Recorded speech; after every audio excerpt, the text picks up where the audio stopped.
अस्सलाम अलैकुम। और सुना सलीमो, तू कुत्था कुत्था गई है?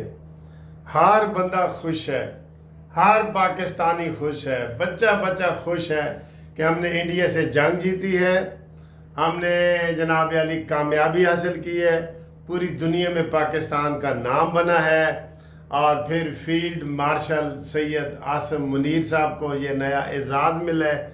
सारी दुनिया खुश है सिवाय एक फितना पार्टी के। ये पाकिस्तान की बात कर रहा हूँ। वैसे दो बंदे नाराज़ हैं, एक मोदी इंडिया आसिम मुनीर से, उसको तकलीफ़ हो रही है कि ये हाफिज़ कुरान क्यों है।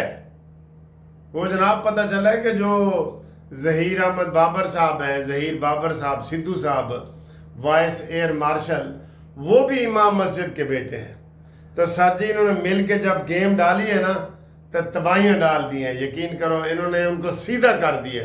हमने बंदे नहीं मारे, हमने उनके जहाज़ मारे हैं, जहाज़ जो उनका फ़ख्र की इलामत थी। आप अभी मैं किसी वीलाग का सुन रहा था कि इमरान खान की तरफ से, अलीमा बीबी की तरफ से और उनकी पार्टी के वीलागर्स की तरफ से, उनके MNAs वगैरह की तरफ से, किसी की तरफ से भी आसिम मुनीर को मुबारकबाद का पैगाम नहीं आया। कैसे आ सकता है सर? वो तो इसको ही तो दुश्मन नंबर 1 समझते हैं, इंडिया से ज़्यादा समझते हैं। इंडिया में फितना पार्टी के लिए हमदर्दियाँ मौजूद हैं।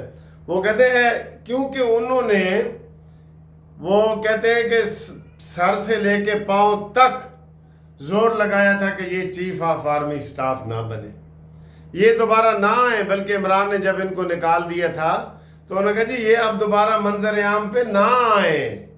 अल्लाह ताला ने उतनी इज्जत दी है, व तो इज्जो मन तशा व तो जिल्लो मन तशा। ठीक है, तो जनाब अली ये कोई ज़ाती वो नहीं है, ज़ाती कोशिश नहीं है। ये इज़्ज़त जिसको मिलती है ना, वो अल्लाह ताला की तरफ से मिलती है।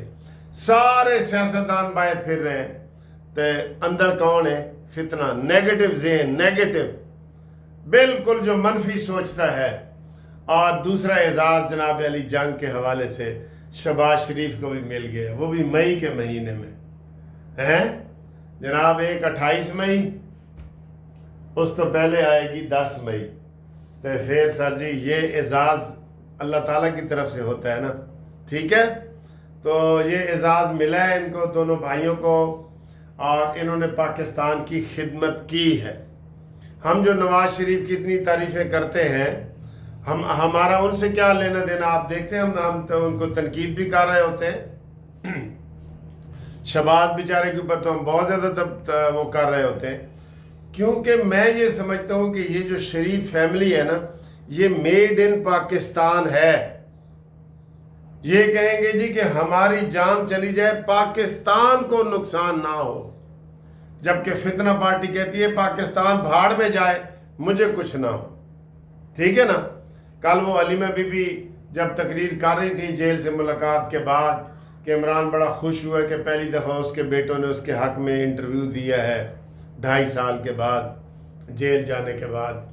तो वो जी बड़ा हिट हुआ है जो ये वो बड़ा खुश हो रहा था इमरान। तो अलीमा से जब कहा गया कि फील्ड मार्शल बना जी आसिम मुनीर, इसके बारे में आप क्या कहेंगी? कहते फील्ड मार्शल हमने तो सिर्फ अयूब खान को ही सुना था, हम तो और किसी को मानते ही नहीं हैं। तो इससे आप अंदाज़ा कर लें कि फितना पार्टी के पेट में कितना मरोड़ उठ रहा है, कितना बड़ा मरोड़ उठ रहा है। और भाई खुदा का खौफ करो, तुम इदारों से लड़ते हो, तुम होती है गलतफहमी, थोड़ी देर के लिए हो गई है, बस करो, बस करो। इसी आसिम मुनीर ने कहा था कि अगर इमरान खान सिद्ध के दिल से माफ़ी मांग ले तो हम इसको माफ़ भी करने को तैयार हैं। और क्या तुम्हें चाहिए? और क्या चाहिए? और वो कोई इंटरफियर नहीं कर रहा कि इमरान लटकाना ही लटकाना है। वो अपने तेरे कर्म हैं जो आगे आ रहे हैं, तेरे अपने अमाल हैं जो आगे आ रहे हैं, और तेरी नीयत है जो आगे आ रही है। इन्नमल अमाल बिन्नियात, आपकी नीयत का फल आप खा रहे हैं, नीयत का फल। ये समझ गए हैं ना आप? تو یہ جناب عزت جو ملی ہے اللہ تعالیٰ نے دی ہے شریف فیملی کو، اس میں سے بھی کیڑے نکال رہے ہیں۔ نواز شریف نہیں بولا، مریم نہیں بولی، کیوں نہیں بولی؟ آپ اٹھا کے دیکھ لیں ہماری ویڈیو، ہر ویڈیو میں مریم نواز نے کہا جی کہ ہم نے انڈیا کو سبق سکھا دیا ہے، اس کا غرور خاک میں ملا دیا ہے۔ نواز شریف صاحب نے ساری جو ہے سیاسی حکمت عملی تھی نا، وہ نواز شریف صاحب کی تھی جو انہوں نے بتائی ہے۔ اور اب جو میں دیکھ رہا تھا صبح، وہ مصدق ملک، غلام دستگیر خان جو بلاول بھٹو کی نگرانی میں وفد کام کر رہا ہے، یہ ماشاءاللہ بہت حکمت عملی ہے۔ اچھا سر جی، میں آپ کو یہ بات بتاؤں، آپ کو شہباز شریف صاحب کی تعریف کرنی پڑے گی۔ جس طرح شہباز شریف صاحب نے پی ڈی ایم کی حکومت چلائی مشکل حالات میں، عمران خان کے جانے کے بعد چوں کا مربع حکومت تھی، سب کو خوش، ہم تو ویسے کہتے تھے کہ جناب یہ ایم کیو ایم کو منانے حیدرآباد جا رہے ہیں، کراچی جا رہے ہیں، ان کو مولانا کو منانے پشاور جا رہے ہیں، ڈیرہ اسماعیل خان جا رہے ہیں، لیکن یہ ان کی حکمت عملی تھی۔ یہ ان کے اندر وہ لچک ہے کہ جو وہ برداشت کی لچک ہے شہباز شریف کے اندر۔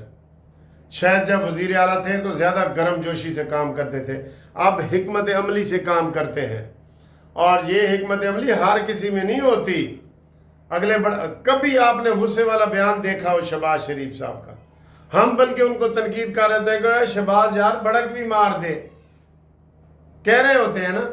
تو شہباز شریف صاحب بڑی حکمت عملی سے دوسری دفعہ الحمدللہ وزیر اعظم بننے کا اعزاز بھی ملا ہے۔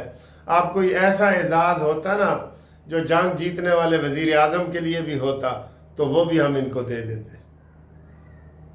دیتے کہ جناب علی یہ جیسے ڈاکٹر قدیر خان کو ہم نے محسن پاکستان کا دیا ہوا ہے، نواز شریف صاحب قائد عوام قائد پاکستان ہے، ذوالفقار علی بھٹو قائد عوام ہے، تو شہباز شریف صاحب کے لیے بھی آپ کوئی جو ہے نا وہ بنا کے بھیجیں ان کو کہ جناب علی ہم ان کو کون سا خطاب لقب دیں، ان کی جرت، ان کی حکمت عملی کا۔ حکیم الامت جیسے علامہ اقبال صاحب ہے، قائد اعظم کا ہے، قائد اعظم عوام کے وہ ہے، تو یہ سارے القابات ہوتے ہیں جو لوگوں کی طرف سے ملتے ہیں۔ آپ سجسٹ کریں کہ ہم شہباز شریف صاحب کو شہباز شریف کا ذہن میں رکھیں، ایک تو ان کی حکمت عملی اور کبھی غصے میں نہیں آئے، اور دوسرا انہوں نے ہمیشہ یہ جو جنگ جیتی ہے اس حوالے سے اتحاد کو اکٹھا کیا ہے، اس حوالے سے آپ بتائیں کہ جناب ان کا کیا بنتا ہے۔ قائد عوام تو ہمارے ہیں جناب نواز شریف صاحب ہے نا، محترم قائد عوام صاحب، ٹھیک ہے، قائد عوام بھی ہے، قائد ایوان بھی ہیں، عوانوں کے بھی قائد ہیں، ٹھیک۔ کیپٹن صفدر کے حوالے سے ہاں جی، انہوں نے تو اپنی بیٹی عوانوں میں دے دی ہے سر جی، وہ بھی کیپٹن صفدر بھی بڑا نار آدمی ہے سر۔ اور جنید صفدر جو آ رہا ہے نا، وہ بھی دیکھیں، ابھی سیاست پہ بات نہیں کرتا لیکن وہ بھی مستقبل میں انشاءاللہ تعالی انٹر ضرور ہوگا، نواز شریف صاحب کا نواسا، ٹھیک ہے جنید۔ تو یہ جناب علی صورتحال ہے، مریم نواز کے چوکے چھکے چل رہے ہیں، ان کا ریس میں مقابلہ میں کوئی آ ہی نہیں سکتا، ان کے ساتھ کوئی ہے ہی نہیں۔ اور بین الاقوامی طور پہ دوستو ہمیں بہت پذیرائی مل رہی ہے ہر لحاظ سے، پاکستان کی اسی جنگ میں سے پاکستان کی معیشت اوپر چلی گئی ہے، میزائلوں کی ڈیمانڈ آ رہی ہے۔ آپ دیکھ لیں کہ پوری دنیا میں ہماری آرمی نمبر 1 پہ پہلے بھی تھی، اور اب اس نے ثابت کر دیا کہ جناب رافیل ہو یا رافیل ہو یا ہاتھی ہو، کوئی بھی ہو، وہ پاکستان آرمی کے سامنے نہیں کھڑے ہو سکتے۔ تو پاکستان آرمی کے لیے تو نعرہ بنتے ہیں نا، پاک فوج زندہ باد، پاکستان زندہ باد، شہباز شریف زندہ باد، ٹھیک ہے، بلاول اور زرداری بھی زندہ باد، وہ بھی بڑی حکمت عملی سے یہ سارا کام چلا رہے ہیں۔ انہوں نے بھی کبھی مین بڑا رولا یہ نہروں کے حوالے سے کیا تھا لیکن بڑا رولا نہیں کیا انہوں نے، تو ہم ان کی بھی یہاں تعریف کر رہے ہیں۔ تو جناب علی दो घरों में सफ़े मातम बिछी हुई है, एक इंडिया में और एक फितना पार्टी में। क्या सर जी, सड़ने वाले को बड़ी सज़ा ये होती है कि वो सड़ रहा होता है, यही उनकी बड़ी सज़ा होती है। ठीक है, तो मिलते हैं इंशाल्लाह अगली वीडियो में। तब तक के लिए खुदा हाफिज़। ग्रुप लाइफ इंश्योरेंस के जो दोस्त हैं उनके लिए ये है कि कौमी असम्बली में बिल पास हो गया है, अब सेनेट में होना है, कब होना है इसका हमें नहीं पता, और उम्मीद है कि महीने 2 महीने में हो जाएगा। और ओवरसीज़ वाले दोस्त भी जो रब्ता करना चाहते हैं वो 030047255752 मुनसिफ अवान एडवोकेट सुप्रीम कोर्ट, ये जनाब अली हम हाजिर हैं आपके लिए। अल्लाह हाफिज़।